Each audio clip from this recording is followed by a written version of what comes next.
No sé, traigo me di cuenta, hermano, tengo muchas notas el día de hoy, pero voy a tratar de ser más breve de lo que escribí. Pero tengo tantas cosas que este pasaje me dio que quisiera compartir con ustedes. Pero es que es hermoso, hermano, de verdad, parte de la adoración que hacemos, porque a eso hemos venido a la iglesia, a eso hemos venido a este lugar, a esta congregación. Venimos a adorar a Dios, ¿verdad? Lo adoramos con las alabanzas, con las oraciones, pero también lo adoramos a través de la palabra de Dios, escuchando su palabra, y es la manera en que también adoramos a Dios. Y estamos aprendiendo tantas cosas en este capítulo, ¿verdad? 22 de Mateo.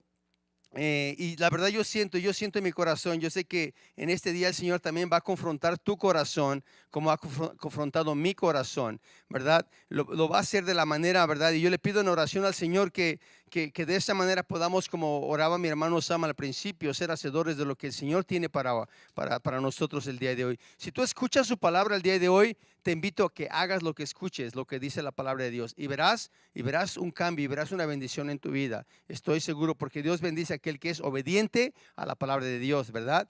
Y vamos a estar en este hermoso pasaje. No sé cuántos de ustedes han escuchado esta frase en cuanto a el amor. Vamos a hablar del amor el día de hoy, ¿verdad? No sé cuántos de ustedes han escuchado esta frase. La escribí, la encontré y dice esto, ¿verdad? Yo no lo había escuchado, pero sí le pregunté a algunos americanos y sí, sí lo saben, conocen esta frase, pero yo no la había escuchado. Pero esta porción dice así, dice que el amor no hace que el mundo gire y gire, pero seguramente es un viaje que vale la pena. No sé cuántos están de acuerdo en esto, ¿verdad? El amor no hace que el mundo gire y gire, pero seguramente es un viaje que vale la pena. Los veo así muy tristes. A ver, ¿cuántos enamorados hay el de aquí de hoy? ¿Están enamorados? ¿Sí? ¿Sí? ¿Tú crees? Mira, si tú eres joven, a lo mejor tienes amor hacia alguien. Y si eres casado, debes de estar enamorado. Debes de estar enamorado, ¿verdad? Yo estoy enamorado, ¿verdad? Y sigo enamorado ya por 28 años y sigo más enamorado con mi esposa todavía. Cada vez que la veo me da una alegría verle. Qué gusto, te extrañé tanto, mi amor. 8 horas que no tengo sin verte, ¿verdad? Porque se fue a trabajar, ¿verdad? Y regresa del trabajo. Pero es tan hermoso, hermano, es tan hermoso estar enamorados, ¿verdad? ¿Qué dice la palabra de Dios? ¿Qué dice el mundo de esta porción del amor? El ser humano por naturaleza, hermano, tiene sentimientos y a través de sus experiencias, de sus emociones, describen el amor a su manera. Así el mundo lo describe a su manera, ¿verdad? El mundo entero, hermano, habla de lo grandioso que es el amor. Por todos los siglos, toda la humanidad ha hablado de este tema, de lo que es el amor. No sé cuántos de ustedes le cantaban a su novia. Yo a mi novia, yo no era cristiano en ese tiempo, pero a mi novia le cantaba cantos de amor, hermano. Oh, sí, claro. No tenía así muy bonita voz, pero pues yo digo que le gustaba, ¿verdad? Porque se sonreía. Pero las canciones hablan del amor, ¿verdad? Los poemas, hay poemas del amor, hay películas que hablan del amor. Y el hombre ha creado volumen tras volumen y volumen tras volumen, hablando de esto que es el amor, que es para ellos, para el mundo, ¿verdad? Lo más grande que existe. Y yo le pregunto, yo creo que para Dios también. Dios está de acuerdo en esto, que el amor es lo más grande que pueda existir. Y el día de hoy vamos a ver, hermano, de qué manera Dios, ¿verdad? Afirma cómo es el amor comparado con el mundo. Y lo vamos a ver el día de hoy con la ayuda del Señor. En este pasaje, ¿verdad? Que vamos a ver el día de hoy, vamos a ver, hermano, cuál es el amor del mundo y cuál es el amor divino. Y el amor divino, solamente les digo, el amor divino solamente lo produce ¿quién, hermanos? Dios. Solo Dios produce en nosotros el amor divino, ¿verdad? Lo demás el hombre lo puede producir, pero el amor divino solamente viene de Dios. Y quisiera una vez más recordar esta escena, ¿verdad? En la cual estamos, para que nos entremos en la porción. Quiero que usted sepa lo que es el contexto, de lo que estamos hablando. Para este tiempo usted ya está bien familiarizado con lo que estamos hablando. Yo creo que sí, ¿verdad? ¿Sí o no? Estamos en la semana de la pasión, en la semana de la Pascua, ¿verdad? La última semana de vida de nuestro Señor Jesucristo aquí en la tierra, es lo que estamos estudiando. ¿Y en qué día estamos, hermano? Miércoles, estamos en miércoles. El miércoles, ¿verdad? Antes del viernes en el cual nuestro Señor Jesucristo iba a ir a la cruz del Calvario a ser crucificado. Estamos en miércoles, ¿verdad? Y vamos a ver, hermano, un poquito solamente al respecto. El Señor el lunes, ¿verdad? Bueno, el domingo llega a Jerusalén.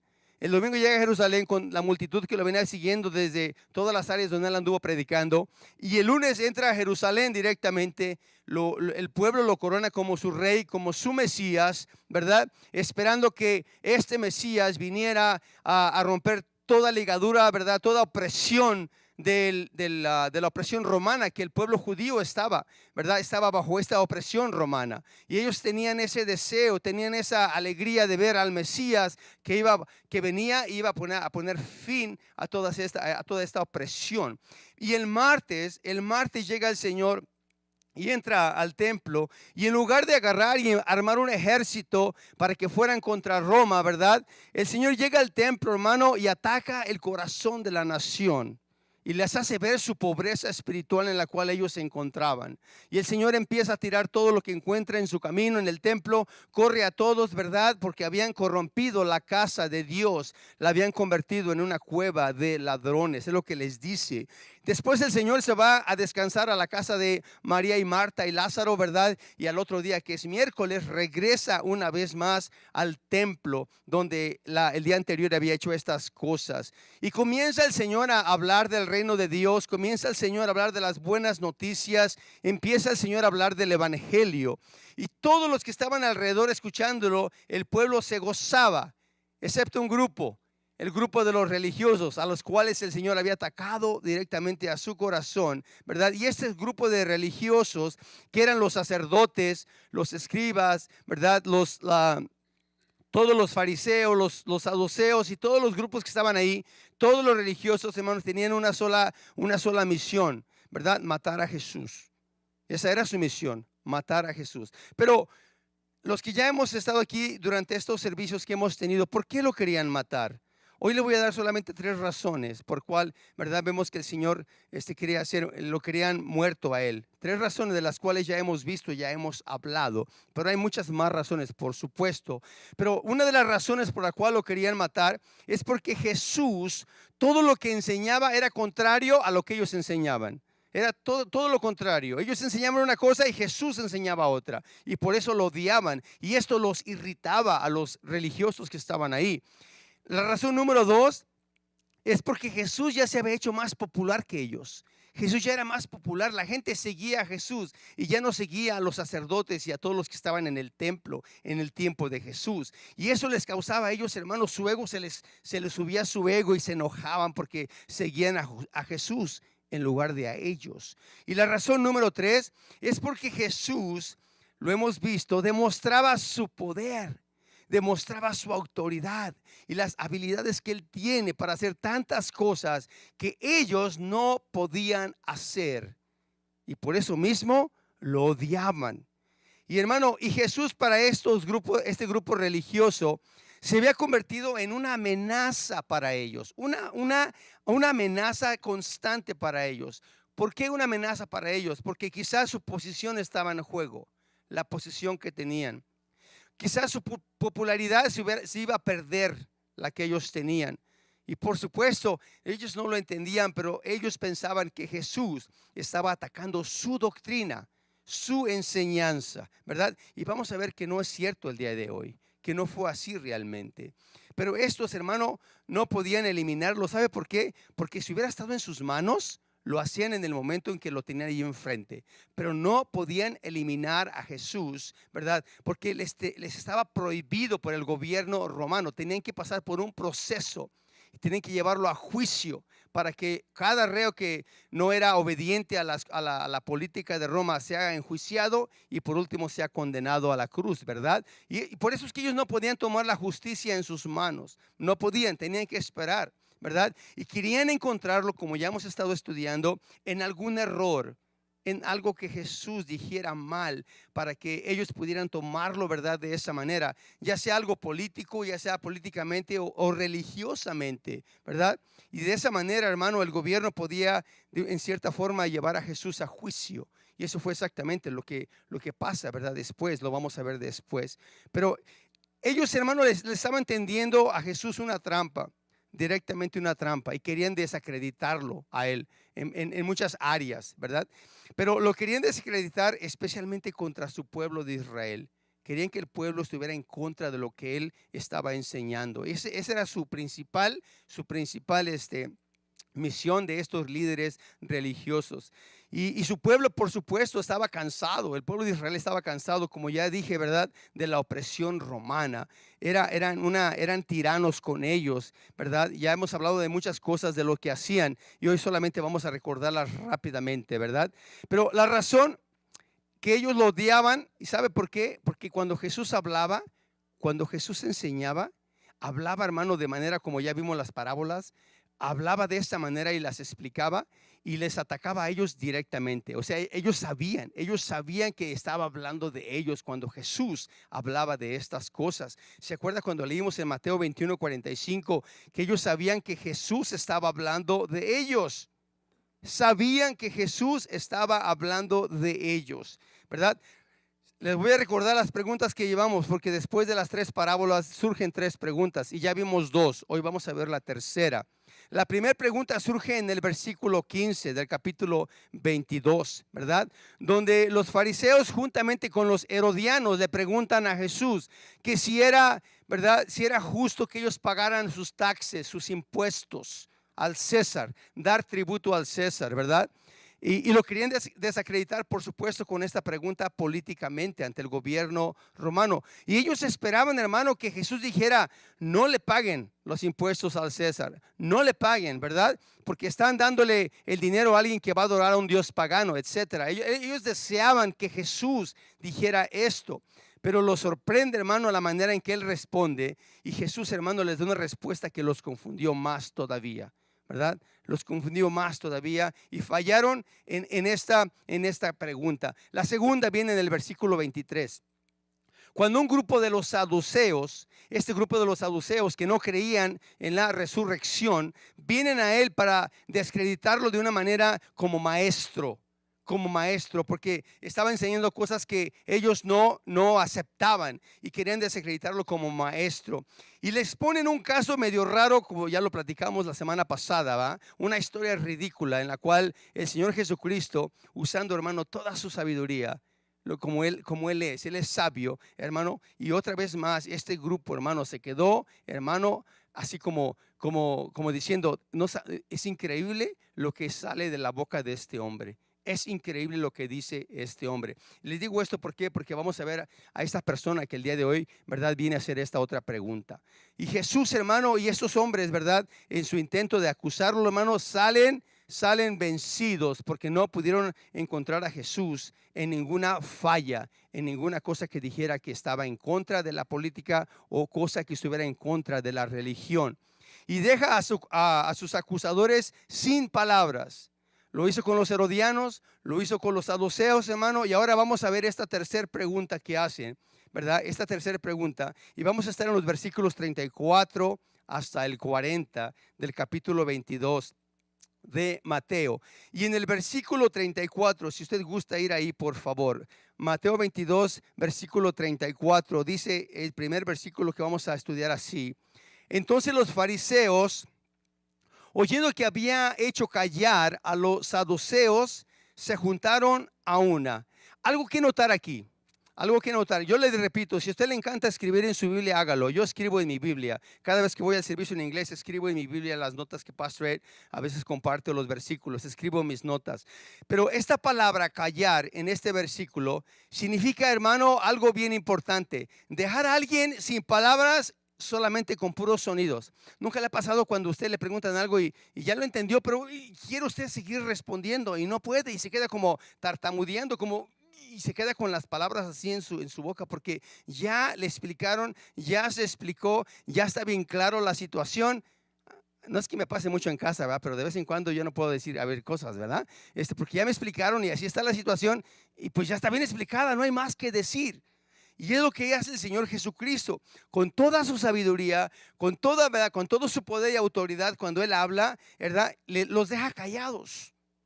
Los deja callados. En las dos preguntas los deja callados, sin palabras. Los deja más que nada sorprendidos de lo que Jesús está diciendo. Hermano, hay poder en lo que dice, en lo que decía Jesús. Él es poderoso. Él es poderoso en su palabra, hermano. Es increíble. Hermano, de verdad, si usted lee el Nuevo Testamento se va a dar cuenta de lo que estoy hablando. El poder que hay en lo que dice Jesús. Mire, le voy a dar un ejemplo, unos dos ejemplos. En Marcos 1:25. Marcos 1:25. Con su poder y autoridad que Jesús tiene, hermano, en esta porción vamos a ver a Jesús que silencia a un demonio y lo saca. Le dice así en Marcos 1:25, le dice, pero Jesús le reprendió al demonio diciendo, cállate y sal de él. Cállate y sal de él. Esta palabra cállate es la misma palabra griega que se usó cuando los dejó a ellos. Dice, porque aquí dice el versículo que leímos, oyendo los fariseos que había hecho callar a los saduceos. Es la misma palabra. Los dejó sin palabras. Este demonio hablaba y gritaba, pero cuando escuchó la voz de autoridad de Jesús, le dijo, cállate, se quedó sin palabra y salió, ¿verdad?, de la persona que estaba endemoniada. También vaya a Marcos capítulo 4. Marcos capítulo 4, versículo 39. Ahí tenemos otra vez esta palabra. Cuando el Señor está reprendiendo a la naturaleza, fíjese, dice el versículo 39, y levantándose, reprendió al viento y le dijo al mar, ¿qué le dice? Calla, enmudece. Y cesó el viento y se hizo en grande bonanza. Imagínese, hermano, el mar bravío, ¿verdad? Increíble, ¿verdad? Que no es increíble, ¿verdad? Porque es la voz del Señor, del que creó al mar. Y le dijo, calla, y puso en gran bonanza esa gran tormenta. Es la misma palabra que se utiliza en este versículo, que los deja sin palabras por el poderío de la palabra de nuestro Señor Jesucristo. En otras palabras, podemos decir que es un silencio indeseado, ¿verdad? Es un silencio indeseado. Querían decir algo más, pero ya no podían decir más cosas porque no tenía sentido seguir hablando, ¿verdad? Y ya no había más que retar, ya habían escuchado la verdad y el Señor los calla. Y yo digo, hermano, y me decía yo a mí mismo, ¿cuánto más me hace falta conocer a mi Dios? ¿Cuánto más me hace falta conocer a este Dios grande y poderoso que tiene el poder, hermano, que solamente decir su palabra y hacer grandes cosas? ¿Cuántos podemos orar por algún enfermo que está en otro país, en otro lugar, hermano? Y solamente la palabra de Jesús, la palabra de Él puede llevar sanidad a esta persona. Porque hay poder en su palabra. De verdad, hermano, yo digo, Señor, ¿cuánto más me hace falta conocerte a ti? Más y más, de una manera más íntima. Lo mismo que los discípulos no podían entender, no podían comprender quién estaba en el bote de ellos, no podían saber que el creador de todas las cosas estaba con ellos. Y muchas veces nosotros también, cuando tenemos una situación, se nos olvida y no actuamos como debemos porque, hermano, no conocemos el poder del Dios al cual servimos, al cual, hermano, nosotros estamos aquí domingo a domingo adorándole y glorificándole. Hay poder en Él. Y como vieron el poderío del Señor, una vez más los fariseos dijeron, time out, otra reunión porque no podemos con no podemos con el poder que Él trae. Y se reunieron una vez más porque así dice la porción que leímos, que se juntaron a una, ¿verdad? Se reunieron una vez más para ver que iban a venir con otro plan. Pero ellos, sin saberlo, hermano, al reunirse de esa manera, estaban cumpliendo una profecía, ¿verdad? Sin saberlo, estaban cumpliendo una profecía. Y le voy a invitar a que vaya al Salmo número 2. Al Salmo número 2, vaya ahí por favor al versículo 2. Salmo número 2, versículo 2, dice así la porción. Dice, se levantarán los reyes de la tierra y príncipes consultarán unidos contra Jehová y contra su ungido. ¿Ya vio? Y contra su ungido. se reunirán, harán una reunión, un meeting para ver qué van a hacer, cómo le van a hacer para poder deshacerse del ungido de Dios. Y vaya a Hechos, también lo alude el apóstol, ¿verdad? Lucas, en Hechos capítulo 4, versículo 26. Hechos 4:26, fíjese cómo dice aquí también esta porción. Es la misma porción, ¿verdad?, que leímos en Salmo 2, pero lo alude el apóstol de esta manera. Dice, se reunieron los reyes de la tierra y los príncipes se juntaron en uno contra el Señor y contra su Cristo. Esto sin saber, estaban reunidos, hermanos, de una manera profética. Pero es increíble, hermano, que todo lo que Jesús hizo, todo lo que le hicieron a Jesús encaja en su plan profético para la redención del ser humano. Todo encaja. El plan de Dios, hermano, en las Escrituras es increíble, increíble, ¿verdad? Y vamos a ver, hermano, en esta porción, hermano, vamos a ver el enfoque que tienen los fariseos con la pregunta que van a hacer contra el ungido de Dios, contra el Señor Jesucristo. Es importante saber, hermano, cuando usted lea una porción de la Escritura, yo le invito, no se quede con ese versículo nada más. No lea un versículo y diga, lo que dice el Señor o lo que me dijo el Señor. Lea el contexto. Lea por qué lo está diciendo. Lea usted, ¿verdad?, la parte que sigue. Lea usted por qué se está diciendo lo que se está diciendo en cada uno de esos versículos. Y va a poder comprender de una manera más clara lo que Dios quiere, lo que Dios le está hablando a su vida, ¿verdad? Pero también, ¿verdad? Vamos a ver, hermano, qué había en la mente, atrás de sus mentes de estos fariseos y el enfoque que hacen con la pregunta que van a hacer más adelante. Dice el versículo 35, volviendo a Mateo 22, dice, y uno de ellos, este era un fariseo, pero era intérprete de la ley, preguntó por tentarle, diciendo, ¿preguntó para qué, hermano? Para tentarle. Vamos a ver quién es este hombre. Es un abogado, hermano. Este es un abogado intérprete de la ley. Su trabajo era copiar los manuscritos y escribirlos. Ese era su trabajo, los que interpretaban la ley, los que copiaban la ley. También se les llama como escribas en su Biblia. Cuando usted vea un escriba en la Biblia, es un intérprete de la ley. Es lo mismo, ¿verdad? Este tipo de persona que conocía la ley de Dios, no solamente teológicamente, sino también tradicionalmente conocía la ley de Dios en la ley que había dado a los judíos. Y de una manera también conocía las leyes seculares, como los abogados normales, ¿verdad?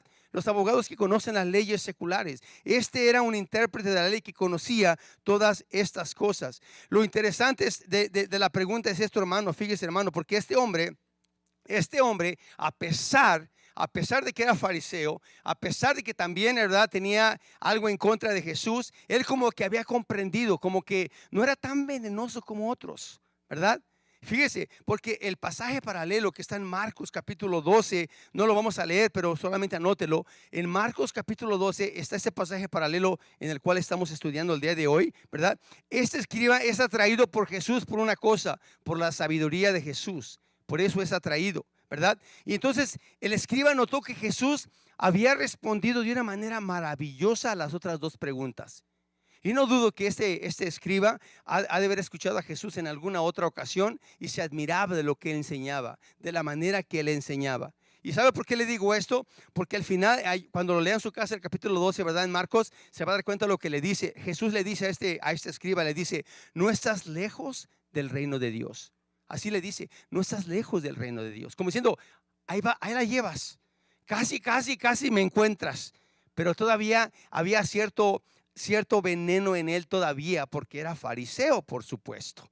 Era fariseo, era parte del grupo. A lo mejor era una culebra, no era como las cascabel, que esas son venenosas.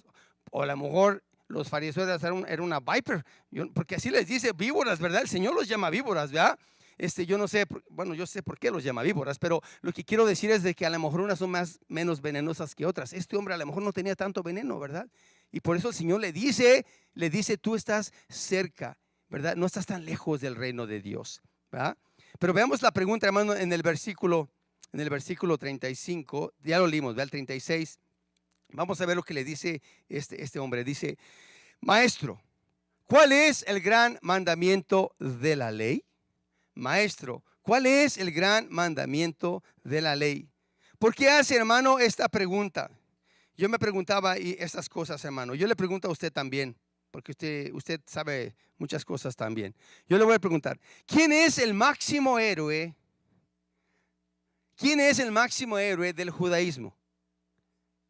Moisés. Por ahí escuché que alguien dijo Moisés. Moisés es el máximo héroe. Él es el héroe de los judíos, Moisés, ¿verdad? Todos los judíos ortodoxos que existen el día de hoy, Moisés sigue siendo su héroe, el máximo. Porque él fue el primero, hermano, que no fue Apple, fue él. Le dieron 2 tabletas, hermano, ¿verdad? A Moisés con los 10 mandamientos, ¿verdad? Fue a él, le dio. Y además Moisés también es el autor. Hermano Octavio, ¿cuáles son los primeros 5 libros de la Biblia, hermano? Ahora sí, ¿cuáles son los primeros 5 libros de la Biblia? Dígamelo, hermano, porque queremos aprender todos juntos, ¿ah? A ver, léamelos, hermano, por favor. Los primeros 5, vaya su índice, hermano.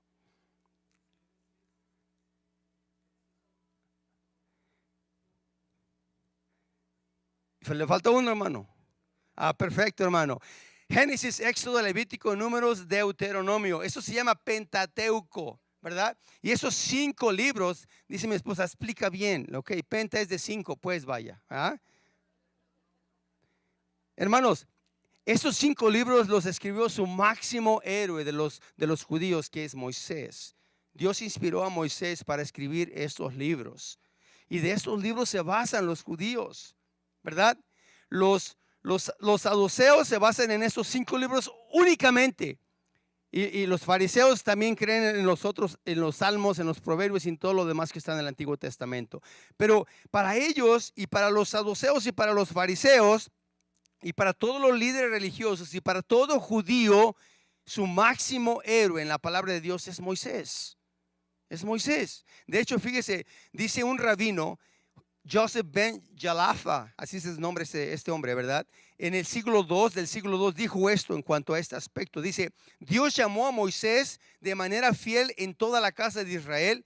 Es por eso que su rango es aún más alto y su ministerio más alto que el de los ángeles mismos. O sea, es lo que ellos pensaban.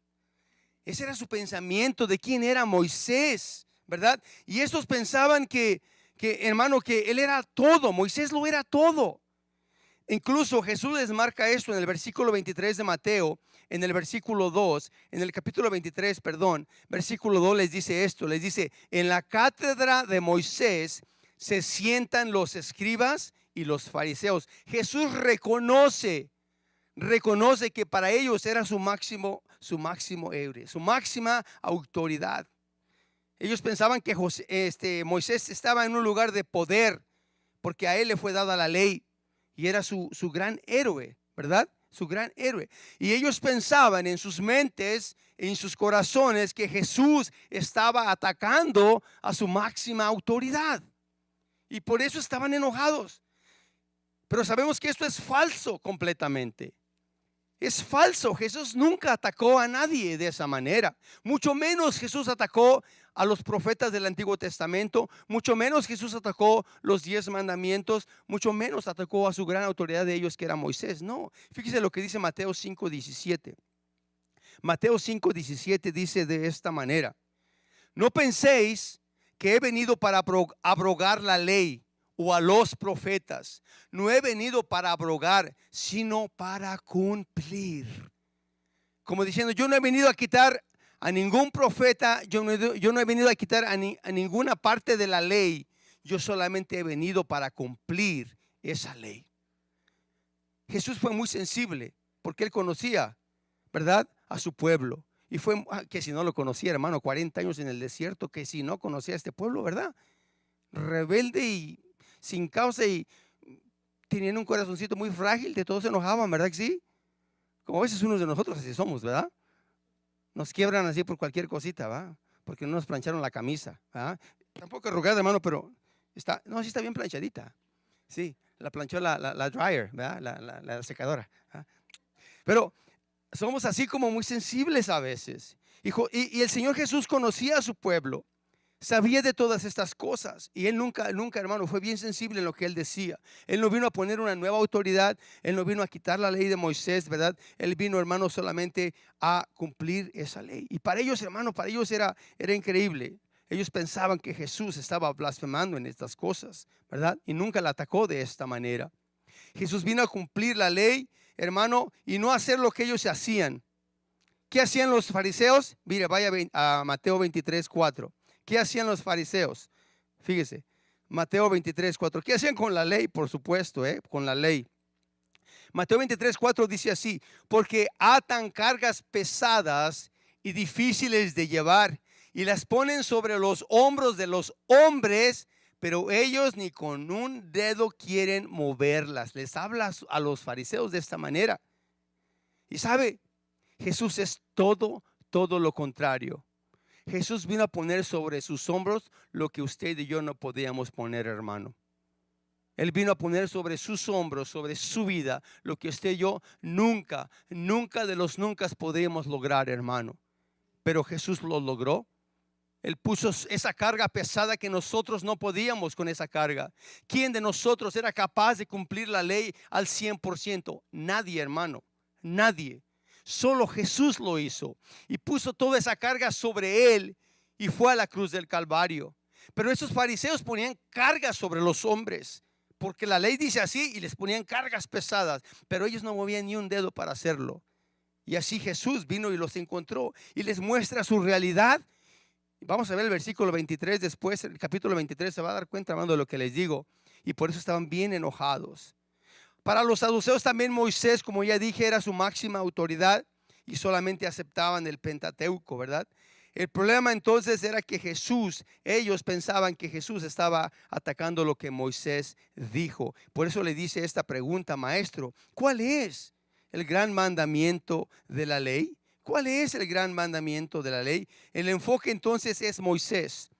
La pregunta era para saber qué pensaba Jesús comparado a lo que Moisés había dicho. ¿Qué tú dices de lo que dice nuestro gran jefe Moisés? ¿Qué tú dices, Jesús? Veamos, hermano, la manera maravillosa que Jesús responde en el versículo 37. Jesús le dijo: amarás al Señor tu Dios con todo corazón. Perdón, otra vez lo voy a leer.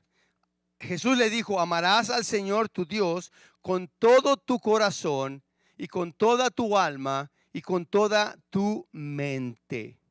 ¿Qué respuesta, hermano? ¿Qué respuesta? ¿Saben a quién trajo a su vista de ellos con esta porción? A su héroe, a Moisés. Le muestra una escritura que está en el quinto libro del Pentateuco. ¿Cuál es el quinto libro, hermano? Deuteronomio, ¿verdad? Les muestra esto. Les dice: esto dijo Moisés, esto digo yo mismo. Esto digo yo mismo. Y les muestra este pasaje que todo judío conocía. Les llamaban el Shama, o sea, que oían inteligentemente la palabra de Dios de esta manera. En Proverbios 1:5 dice: oirá el sabio. Proverbios 1:5: oirá el sabio y aumentará el saber, y el entendimiento adquirirá consejo. Y les muestra, hermano, Deuteronomio capítulo 6. Vaya ahí si quiere. Deuteronomio capítulo 6, versículo 4 y 5. Es lo que les muestra el Señor. Y esta porción de Deuteronomio 6, 4 y 5 dice así: oye, Israel, Jehová nuestro Dios, Jehová uno es. Y amarás a Jehová tu Dios de todo tu corazón y de toda tu alma y con todas tus fuerzas. Esta es una escritura, hermano, que todo judío conocía. Todo judío conocía. Mire, yo no he ido a Israel, pero sí leo en cuanto a lo que es las tradiciones de Israel, ¿verdad? En Israel, hermano, en la mayoría de las casas judías tienen le llaman mesusa, un mesusa, así le llaman ellos, ¿verdad? En su idioma. Pero realmente en el idioma mexicano es una caja, pues vaya, ¿va? Una caja a la entrada de su puerta, como usted pone en su casa welcome, ¿verdad? No, si pone en su casa un tapete que dice bienvenido, o en chino, o en inglés, o en el idioma que usted quiera, ¿verdad? Lo pone ahí en su casa enfrente, o pone una plantita, lo que sea. Ellos ponen el mesusa, que es una cajita. ¿Y sabe qué tienen en esa cajita en la entrada de su casa? Tienen ahí metida una escritura que es esta, Deuteronomio 6, del 4 al 5. Y estos judíos, hermano, estos judíos 2 veces al día hacen pausa en lo que estén haciendo, ¿verdad? Y leen esta porción y se rinden a Dios de esta manera. Lo hacen. Lo siguen haciendo todavía. El judío ortodoxo lo sigue haciendo. El judío de hoy lo sigue haciendo. Todos aquellos que no son salvos lo siguen haciendo. Y Jesús le responde, hermano, con algo que ellos conocían, con la porción que todos estaban familiarizados, como diciéndoles: yo no estoy aquí para decirles algo diferente, sino algo que ustedes ya habían shamá, ya habían oído, ya habían oído. Es lo que les está diciendo, ¿verdad? Este pasaje cuando dice de Deuteronomio, cuando dice amarás a tu Dios, esta frase, la palabra hebrea es aheb, que significa, es el verbo que significa en cuanto al amor, la voluntad, el amor de la mente y el amor del actuar. Es lo que significa esta porción de amarás a tu Dios. Y en lugar, hermano, de un amor sentimental, un amor de emoción, es lo que pide el Señor: la voluntad, la mente y el actuar de cada uno de nosotros. Se refiere al amor más alto que podemos expresar hacia Dios, hermano. Y no solamente el amor que sentimos, ¿verdad? No solamente, hermano, el amor que a veces solamente es por un sentimiento, por una emoción que sentimos, sino es el amor que dedicas, es el amor que se compromete, ¿verdad? El amor que es, hermano, lo que Dios quiere de nosotros. El amor que dice esto es lo correcto, el amor que dice esto es lo correcto y no importa mi situación en este momento. Voy a amar a mi Dios de esta manera, sea cual sea mi condición, ¿verdad? Y el amor tiene varias definiciones en el griego. Por ejemplo, el amor agapeo o el amor ágape. El amor agapeo es el amor inteligente, con propósito, con voluntad. Lo opuesto al fileo, que es lo emocional, ¿verdad? Que es lo emocional. Luego entonces le dice: ustedes ya sabían estas cosas. El gran mandamiento es que, hermanos, amar a Dios con todo tu corazón, con toda tu alma y con toda tu mente. La palabra corazón, hermano, es el núcleo de la identidad de la persona. Es lo que significa. Es tu identidad, de quién eres tú. Es lo que es tu corazón. Proverbios 4:23 dice: sobre toda cosa guardada, guarda tu corazón, porque de él mana la vida. Todo sale de nuestro corazón. Podemos ver que el corazón, hermano, en el hebreo, en lo que es lo que estamos estudiando, en el hebreo el corazón es el intelecto. Y es lo que somos nosotros, lo que usted y yo somos, el cual produce los pensamientos, produce las palabras y produce las acciones. De la abundancia del corazón habla la boca, ¿verdad? Lo sientes en tu corazón. Es el pensamiento de todo hombre, mostrando, ¿verdad?, quién es él o quién es ella. Y la palabra alma habla, hermano, de las emociones, de cómo te sientes. Es lo que habla esta palabra, de tus emociones, de cómo tú te sientes. Y sabe, hay un ejemplo en Mateo 26:38. En Mateo 26:38 habla un ejemplo de Jesucristo en el Getsemaní. Expresa cómo se siente. Fíjese en esta porción, cuando él estaba en el Getsemaní orando al Padre, dice Mateo 26:38: entonces Jesús le dijo: mi alma está muy triste. Es lo que es, hermano, es como él sentía, como él se sentía, ¿verdad? Mi alma está muy triste hasta la muerte. Es lo que es la palabra alma. Habla de las emociones, de cómo te sientes, ¿verdad? Y la palabra mente habla de las intenciones, de la voluntad. Es lo que habla esta porción. Marco le añade una más en el pasaje paralelo, le añade fuerzas también, hablando de nuestras capacidades físicas. Entonces, hermano, podemos ver que tenemos que amar a Dios con todo lo que somos, con toda nuestra mente, con todo nuestro corazón, con todas nuestras fuerzas, con toda nuestra alma, con todo nuestro ser. Así debemos de amar a Dios. Muy diferente al amor del mundo, ¿verdad? Muy diferente. Nosotros decimos: ay, yo amo cualquier cosa, ¿verdad? ¿O no? ¿Es cierto? ¿Verdad que sí?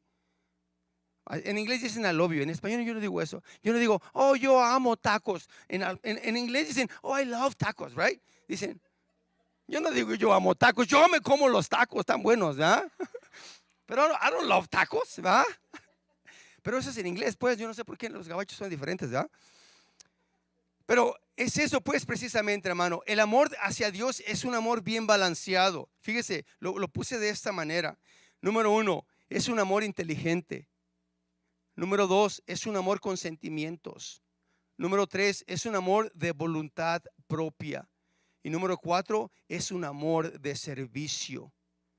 ¿Cómo podemos ver esto, hermano? Nuestra parte intelectual, nuestra parte emocional, nuestra parte voluntaria y nuestra parte física. Es lo que es la manera en que debemos de amar a Dios. De esta manera, ¿verdad? Se unen para amar a Dios, hermano, todos estos aspectos de una manera balanceada, hermosa, para entregarle a Él todo lo que somos usted y yo, a nuestro Dios. Porque Él se merece, hermano. Dios quiere más que decir, yo creo en Él. Dios quiere más que decir, sí, yo creo en Jesús. Oh, ya, yo creo en Dios. Mira, vaya a Santiago 2:19. Santiago 2:19. Y alguien que lo lea fuerte, por favor, si es tan amable. Santiago 2:19. Porque si solo fuera el creer,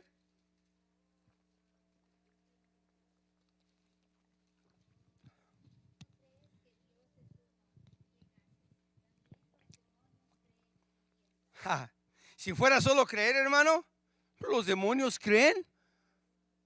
Si fuera solamente creer en Jesús como mi único y suficiente Salvador, si fuera solamente creer y no amarlo, hermano. Pero los demonios creen los demonios. Y yo digo, ¿y por qué los demonios no son redimidos? Ya le conté mi historia, ¿verdad, hermano? Ya se la conté. De estos dos que en la cárcel fueron salvos y llegaron a una iglesia, ¿verdad? Fueron salvos en la cárcel, los salvó el Señor. Y llegó a la iglesia y bien contento porque era salvo, gloria a Dios. Y se pone a orar en el altar y empieza a orar, Señor, salva a Satanás, salva a Satanás. Y así bien fuerte, hermano. Hasta que un hermano se acercó, hermano, ese no tiene perdón. Dice, ¿cómo no? Si yo era más malo que él y Dios me salvó. Era mi compañero de celda, así le decimos Satanás, ¿verdad? Él tiene también salvación. Pero hermano, ¿por qué los demonios no son redimidos? ¿Sabe por qué no, hermano? Porque los demonios no aman a Dios. Odian a Dios. Odian a Dios. Los demonios no pueden ser salvos porque odian a Dios. De ahí le digo lo importante de amar a Dios de esta manera. Podemos creer, pero si no amamos a Dios de esta manera, hermano, los demonios creen y tiemblan, hermano. También tenemos que amar. El amor hacia Dios nos distingue, los que somos redimidos, hermano. Nos distingue. Ya le dije, no es solamente decir I love you y ya, hermano, no. Usted demuestra, a ver, no sé si haya novios aquí, pero los novios también deben demostrar con respeto y con tantas cosas, ¿verdad? A la prometida que la ama. Y nosotros como varones también demostramos el amor. El amor no es decir, I love you, honey. Siempre nos decimos eso, ¿verdad? Mi esposa y yo nos mandamos textos durante el día y I love you, honey. Está bien que le recuerde que la ame, pero ahora demuéstraselo, Sergio, demuéstraselo. Porque el amor es diferente. Mire, no iba a leer esta porción, pero a mí se me hace que es necesario, hermano. Lo veo así con caritas como que, ¿qué más hay de esto, verdad? Mire, vaya primero a los Corintios 13. ¿Cómo es el amor? ¿Cómo es el amor, varones? Con su esposa, ¿cómo es el amor? Primero los Corintios 13, vaya al versículo 4, del 4 al 8. Fíjese nada más lo que dice el apóstol Pablo a los Corintios. Dice en el versículo 4, el amor es como sufrido, el amor es benigno, el amor no tiene envidia, el amor no es jactancioso, el amor no se envanece. El amor no hace nada indebido. El amor no busca lo suyo. El amor no se irrita. El amor no guarda rencor. El amor no se goza de la injusticia, mas se goza de la verdad. El amor todo lo sufre. El amor todo lo cree. El amor todo lo espera. El amor todo lo soporta, hermanos. Ese es el amor. ¿Cuánto soportamos a veces cosas en la casa, hermano? Lo soportamos por amor. Por amor. Porque la amamos. Porque me aman, me soportan. Ayer, hermano, ahorita voy a decir una historia, pero me puse, dice, muévele aquí. Y le estoy moviendo en la cosa de la estufa, porque me dejó moviéndole una cosa. Era creo que arroz o con leche, algo así. Y le estaba moviendo y me distrajo un ratito, hermano. ¿Y qué cree que pasó? Pero como ella me ama, me perdona. Nada más me dice, límpiale ahora pues, ¿verdad? Pero así es el amor. Todo lo sufre, todo lo soporta, hermanos. Así es el amor, hermano. Y Dios quiere que le amemos de esta manera. Nadie es redimido por solamente venir a la iglesia. Nadie es redimido por solamente hacer buenas obras. Nadie es redimido por solamente servir en la iglesia o porque diezma o porque ofrenda. Todos aquellos que son redimidos es porque amamos a Dios con todo nuestro corazón, con todas nuestras fuerzas, con toda nuestra alma, hermano. Así es. Así es. Así debe de ser. Por eso, hermano, yo creo que es más que creer, es más que creer, es amar al Señor. Pablo, ¿verdad? Se dio cuenta de esto en el capítulo 7 de los Hechos, ¿verdad? Algo que había en él que a veces se sentía como culpable el no amar a Dios de esta manera. Léalo en su casa, ¿verdad? Capítulo 7 de Hechos, vaya ahí y léalo. Yo solamente le voy a leer lo que yo escribí, ¿verdad? Pablo se dio cuenta de esto. Y Pablo decía, pero es que yo no quiero, yo amo a Dios, yo lo amo y de repente hago algo que no está bien. Y Pablo se frustraba porque él siempre quería agradar a Dios en todo. Y imagínense, estamos hablando del apóstol de apóstoles, hermano, de Pablo. Y se frustraba y decía, yo sé que aunque yo peco, yo sé que peco, porque la ley me dice que peco y soy pecador y me siento mal. Pero dice, las cosas que yo hago, que son pecado, no las quiero hacer. Pero encuentro eso en mí. Es mi carne quien hace estas cosas, pero no es lo que yo quiero hacer. ¿Y no le pasa a usted también, hermano? Nos pasa a todos, hermano. Nos pasa a todos. Hacemos cosas que no queremos hacer, pero las hacemos. ¿Por qué? Pues por nuestra carne, hermano. Y entre más alimentemos nuestra carne, más fácil va a ser hacer esto, hermano. Pero entre más alimentemos nuestro espíritu, más fácil va a ser vencer a esta carne que no se deja, hermano. Por eso dice Pablo, crucificad la carne todos los días. Yo le digo a Sergio, tú ya no vives. Así cuando voy al trabajo, ya no vivo. ¿No así dice Gálatas 2:20? Ya no vivo yo, mas Cristo vive en mí. Y es lo que decimos todo el tiempo, ya no vivo. Y llegamos al trabajo y lo primero que nos encontramos con alguien que nos dice, nos grita, nos dice algo feo en el trabajo, ¿eh? Ya no vivo yo, ya no vivo yo. Ok, yo lo hago, ahí voy, ¿verdad? Así, hermano. Y tenemos que hacer de esa manera, aunque no nos guste. Es la manera en que crucificamos a nuestra carne. Pablo le está diciendo esta cosa a los corintios, ¿verdad? Como diciendo, Pablo está diciendo, yo amo a Dios y amo lo recto y lo que honre a Dios. Y aunque no siempre lo hago, yo amo a Dios. Y cuando peco a veces dice, odio esto, odio esto. ¿Usted odia cuando le falla a Dios, hermano? Odia eso. Ay, que siente su cuerpo y odia esas cosas. Y si lo odia es porque usted de verdad ama a Dios. Ama a Dios. Y Jesús tiene enfrente a estos religiosos que están enmascarados, hermano, y los desenmascara y los pone en su realidad, ¿verdad? Los hace ver realmente cómo están. Y lo vamos a estudiar en el capítulo 23, ¿verdad? Que sigue, ¿verdad? Después del 22. Y va a ver usted en Mateo 23, hermano, en el versículo 13, 14, 15, 23, 25, 27 y 29. Le dice a estos religiosos, ay de vosotros, escribas y fariseos hipócritas. Así les dice, hermano. No, si Jesús, hermano, tenía la palabra, hermano, que a todos los dejaba así, hermano, mudos, hermano, porque no saben qué decir, porque era la realidad, porque Jesús hablaba verdad. Nunca habló mentira Jesús, él siempre hablaba verdad. Y vamos a ver eso, hermano. Y yo le pregunto, ¿qué es una persona hipócrita, hermano? Aquel que se ve bonito de afuera, ¿verdad? Pero por dentro, hermano, está muerto. Si se acerca, hasta huele, hermano. Está muerto. Está muerto, es lo que es una persona así, hermano. Solamente se ve bonita por fuera, pero por dentro, hermano, están muertos espiritualmente. Estos no aman a Dios con todo su corazón, con toda su mente, con todas sus fuerzas y con toda su alma, hermano. No lo aman, no lo aman. Si lo amaran, hermano, lo demostraran con sus hechos. Él quiere que guardemos, hermano, los mandamientos Esto es lo de afuera, que guardemos los mandamientos. Y lo de adentro es que lo amemos a Él, en nuestro interior, que le amemos a Él.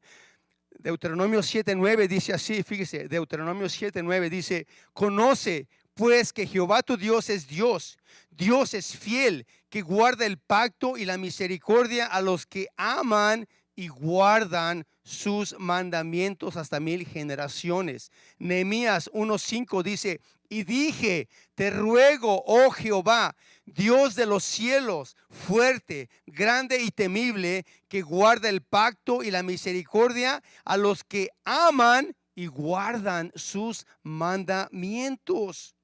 Cuando Jesús está en el aposento alto con sus discípulos, cuando Él está allá con sus discípulos en el aposento alto, ¿verdad? Les dice esto: si me amáis, guarden mis mandamientos.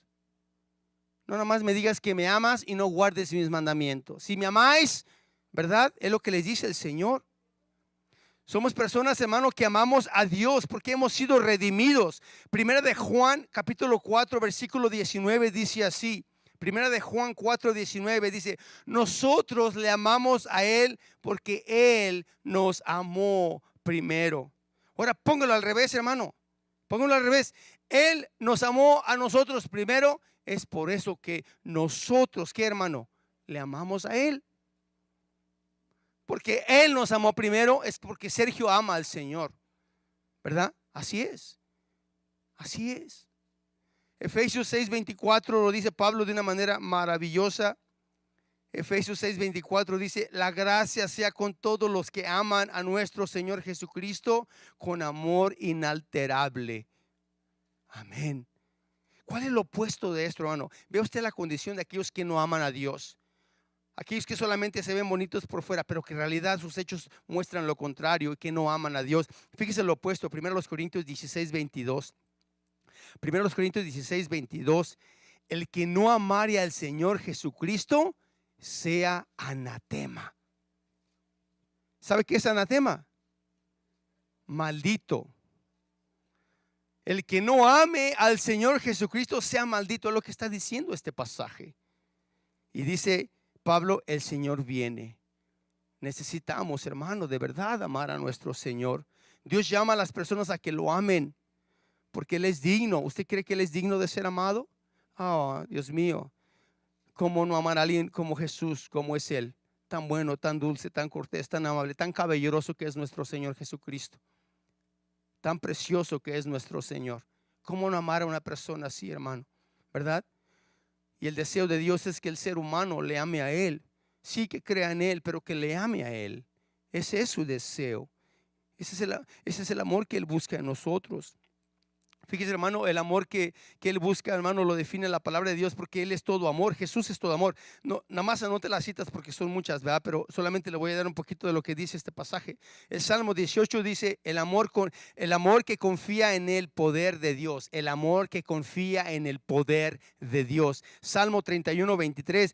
El que busca compañerismo con Dios. Salmo 63 del 1 al 8 habla del amor que asegura la paz del alma.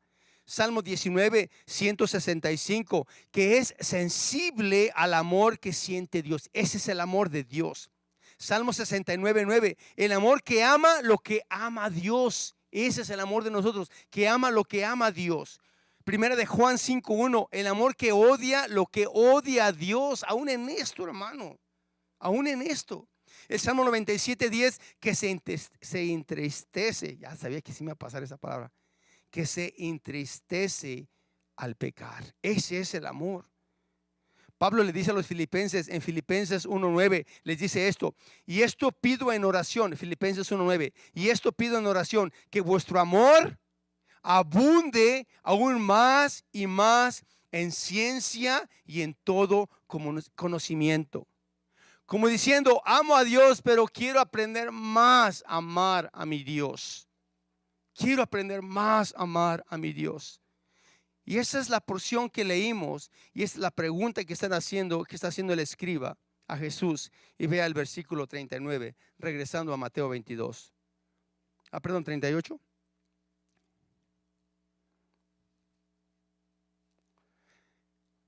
El 39, el 38 y el El 38 dice así, perdón. Este es el primero y grande mandamiento.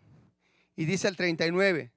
Y el segundo es semejante. Amarás a tu prójimo como a ti mismo. Este otro, hermano, es del mismo carácter. Este otro es del mismo carácter. Esto fluye el amor de Dios. Si amas a Dios, amas también a los que te rodean, ¿verdad? ¿Y qué hacían los fariseos?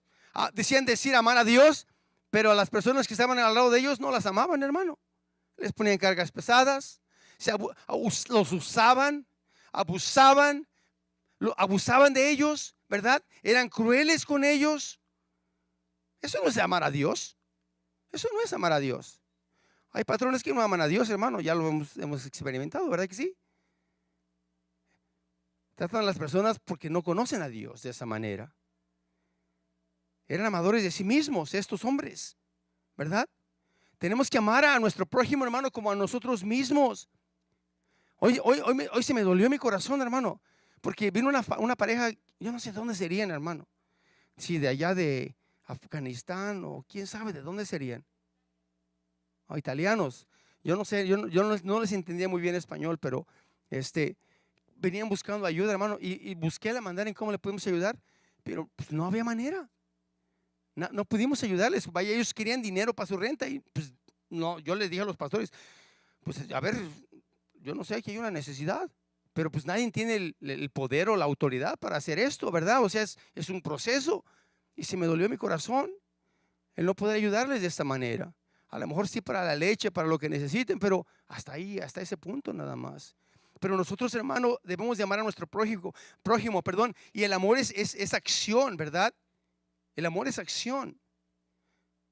El amor es de propósito, de intención, de voluntad, de acción, hermano.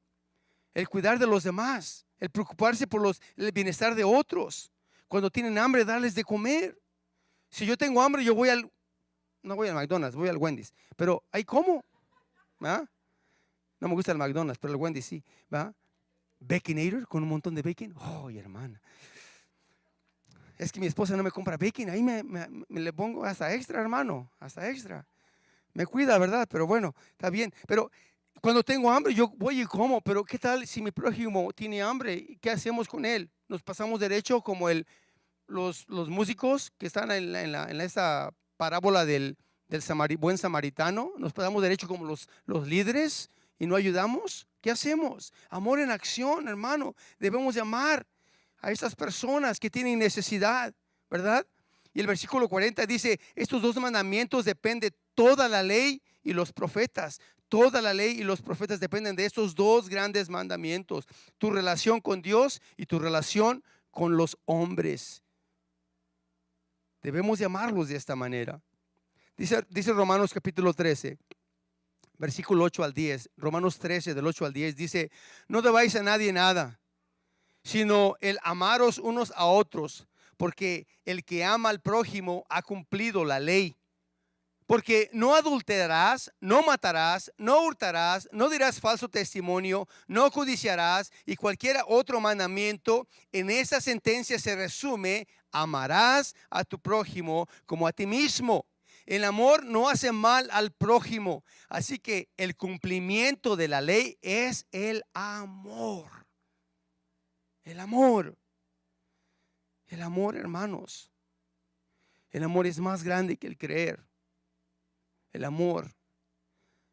Mi único deseo es de que mi prójimo esté bien. Yo digo entre mí, si todos pensáramos de esta manera, ¿para qué necesitamos policías, hermano? Si yo amo a mi prójimo, hombre, no necesito un policía para que lo cuide. Si yo amo a mi prójimo, voy a buscar el bien por mi prójimo, ¿verdad? Pero realmente no amamos de esta manera. No amamos de esta manera.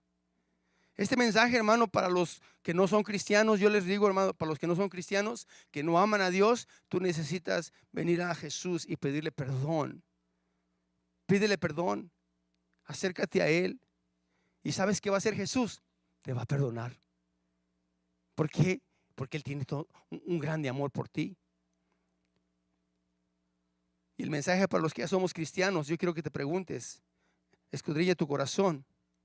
¿Puedes sentir esto? Que tú amas a Dios de esta manera. ¿Puedes sentir esto? Y si no, haz lo que Pablo hizo, ¿verdad? recordar todas esas cosas de la carne, orar a Dios y el Señor te va a dar la victoria sobre tu carne. Quisiera terminar con esto, hermano. La semana pasada, o esta semana, perdón, este jueves tuvimos oración aquí. Cada último jueves del mes tenemos oración los jueves. Y estamos aquí los jueves teniendo oración. Y déjeme decirle que es una bendición, hermano, venir a la casa del Señor los jueves. Y especialmente orar a Dios. Estuvimos aquí reunidos, ¿verdad? Un grupo orando. Y yo les decía a mis hermanos, oren por nosotros. Oren por nosotros porque este viernes vamos a tener una visita de una familia que tienen una gran necesidad. Con su hija de 13 años, que se ha vuelto rebelde, irrespetuosa, y hay hasta odio, hay cosas en su corazón, y sobre todo las cosas, lo peor de todo esto, ¿verdad? Que ya no quiere mucho de las cosas de Dios, ¿verdad? Que se está alejando de las cosas de Dios.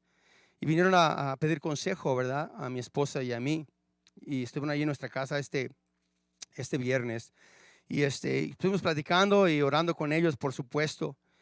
Pero después de la plática y de todo lo que les hablamos con ellos, yo les decía esto, hermano. Les decía esto. Les decía, yo sé que van a seguir enseñando a su hija, sigan enseñando a su hija los caminos de Dios. Aunque ella no quiera, síganla enseñando. Tiene 13 años. Síganla enseñando en los caminos de Dios. Síganla, sigan instruyéndola, ¿verdad? Síganla preparando. Sigan orando por ella, ¿verdad? Sigan tratando de convencerla de ir a la iglesia, de que vaya a la iglesia, de que no se quede en casa. Pero eso sí, le digo, sean sabios en todas sus decisiones, sean sabios en todo lo que vayan a decidir, ¿verdad? Sigan corrigiéndola, le digo, sigan corrigiéndola, sigan con sabiduría, ¿verdad? Por supuesto, sigan ayudándola. Pero les dije algo, hermano, le dije algo al varón, pero sobre todas las cosas, ámenla tal y cual y como es ella. Ámenla, ámenla. Muéstrenle amor, muéstrenle que es amada por ustedes. Eso les decía. Y viene a mi mente, hermano, la parábola del hijo pródigo. Cuando el hijo pródigo estaba en casa del padre con su hermano mayor, el menor y el mayor tenían todo, y el padre amaba a sus hijos, ¿verdad? Los amaba mucho. Y cuando el menor dijo, papá, para mí ya moriste, dame mi herencia y ya me voy. Y el padre, con todo dolor de su corazón, le da su dinero, lo que sea para él, y se fue de la casa el menor. Y yo me preguntaba, hermano, ¿en qué momento el padre dejó de amar a su hijo menor? En ningún momento.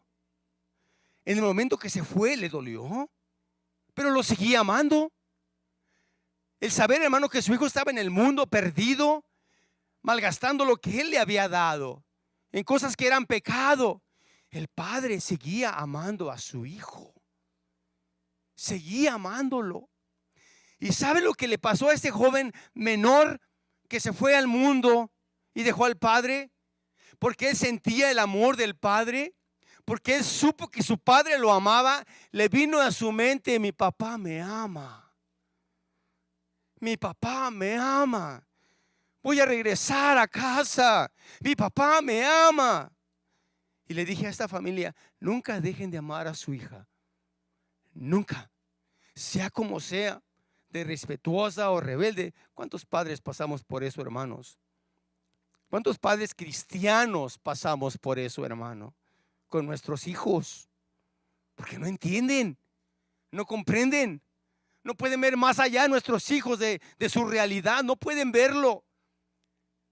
Pero eso sí, con nuestros hijos, haya pasado lo que haya pasado, nunca los dejamos de amar, hermano. Y mire, la recompensa están en el camino de Dios. Sí, se fueron al mundo quizás en algún momento de su vida, pero ahí se acordaron que sus padres los amaban mucho y que sus padres estaban esperándolos, ¿verdad? Con los brazos abiertos, así como este padre del hijo pródigo, que ni siquiera llegó el hijo pródigo a la casa, a la hacienda, él corrió para recibirlo y darle un abrazo de amor. Si usted está pasando por algo así, hermano, ore por sus hijos, ámelos, ámelos. Que ellos sepan que usted los ama. Pero sobre todas las cosas, hermanos, amen a Dios con todo su corazón, con todas sus fuerzas, con toda su alma, hermano. Ámelo a Él con todo su ser. Amén. Señor, te damos gracias. Gracias te damos en esta hermosa tarde, Señor. Gracias por tu palabra. Gracias porque nos recuerdas, Señor, que así debemos de amarte. Que así debemos de amarte, Señor. Yo te pido, Señor, que en este día tú, así como siempre lo haces, hayas, Señor Jesucristo, tocado nuestros corazones de tal forma, Señor, que no queden igual, Señor. Que seamos diferentes el día de mañana. Al salir de este lugar, Señor, vamos a enfrentar las mismas cosas que enfrentamos, Señor, antes de venir a este lugar. Pero yo te pido, Señor, que nos llenes, Padre, de tu amor hacia nosotros, ¿verdad? Para que nosotros también te regresemos ese amor. Que aprendamos a amarte de esta manera. Que te amemos, Señor, con todo nuestro corazón, con toda nuestra mente, con todas nuestras fuerzas. Que te amemos así, Señor. Cámbianos, transfórmanos, Señor. Porque yo, como Pablo, a veces digo, yo no quiero hacer esto, pero es mi carne que me hace hacer estas cosas y odio estas cosas. Ayúdame, Señor, a cambiar. Renueva mi vida, renueva mi corazón, a ser diferente. Quiero ser más como tú eres, Señor Jesús. Ser más como tú es mi deseo. Quiero agradarte, Señor, en todo lo que yo hago, en mi caminar, en todo lo que sale de mi boca. Quiero agradarte a ti, Señor. Que demuestre que te amo a ti con todo mi ser, Señor, con todo lo que yo soy. Bendice, Señor, a cada una de las familias aquí presentes, Señor. Bendice sus vidas, dales fuerzas para que no se rindan y sigan adelante, Señor, y que sigan buscando tu rostro y llénales de tu amor, Señor, para que ellos también, Padre, sepan que tú les amas y que tú esperas de ellos ese amor también, Señor. Muchas gracias te damos en el nombre precioso de Jesús.